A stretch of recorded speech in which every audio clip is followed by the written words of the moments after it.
মধ্যপ্রাচ্যের আকাশে আবারও উত্তেজনার আগুন। যুদ্ধবিরতির ভঙ্গুর পর্দা যেন প্রতিদিনই নতুন করে ছিঁড়ে পড়ছে।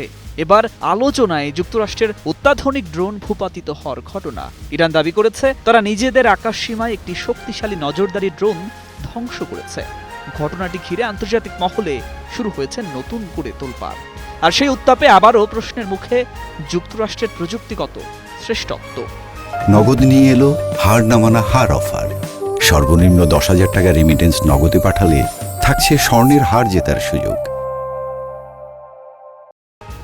ইরানের Islamic revolutionary guard corps IRGC জানিয়েছে, দক্ষিণ বুশেহের প্রদেশের জামে এলাকায় লক্ষ্যবস্তু করা হয় একটি মার্কিন ড্রোনকে। তাদের দাবি, আকাশ প্রতিরক্ষা ব্যবস্থায় নিখুঁত আঘাতে ভূপাতিত হয় সেটি। ড্রোনটি ছিল যুক্তরাষ্ট্রের আধুনিক নজরদারি ও আক্রমণ সক্ষম প্ল্যাটফর্ম MQ-9 রিপার, যার বাজার মূল্য প্রায় $30 মিলিয়ন, অর্থাৎ শত শত কোটি টাকার সমান। ইরানের ভাষ্য অনুযায়ী এটি ছিল সুনির্দিষ্ট প্রতিরক্ষার সফল উদাহরণ। আর এই ঘটনার পরই আধুনিক নিরাপত্তা পরিস্থিতি আরও জটিল হয়ে ওঠে।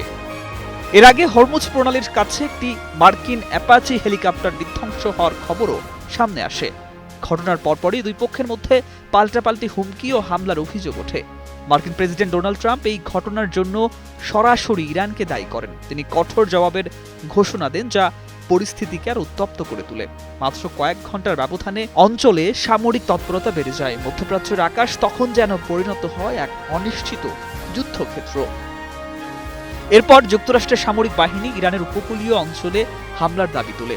এর পাল্টা প্রতিক্রিয়ায় ইরানও সক্রিয় হয়ে ওঠে প্রতিরক্ষামূলক অবস্থানে। বাহরাইন, কুয়েত, জর্ডানে থাকা মার্কিন ঘাঁটিগুলো লক্ষ্য করে ড্রোন ও ক্ষেপণাস্ত্র ছোড়ার অভিযোগ ওঠে। দুই পক্ষের মধ্যে উত্তেজনা ছড়িয়ে পড়ে পুরো উপসাগরীয় অঞ্চলে। তবে শেষ পর্যন্ত উভয় দেশই সাময়িকভাবে হামলা বন্ধের ঘোষণা দেয়। কিন্তু শান্তির এই ঘোষণা কতটা স্থায়ী তা নিয়ে রয়ে গেছে গভীর সন্দেহ।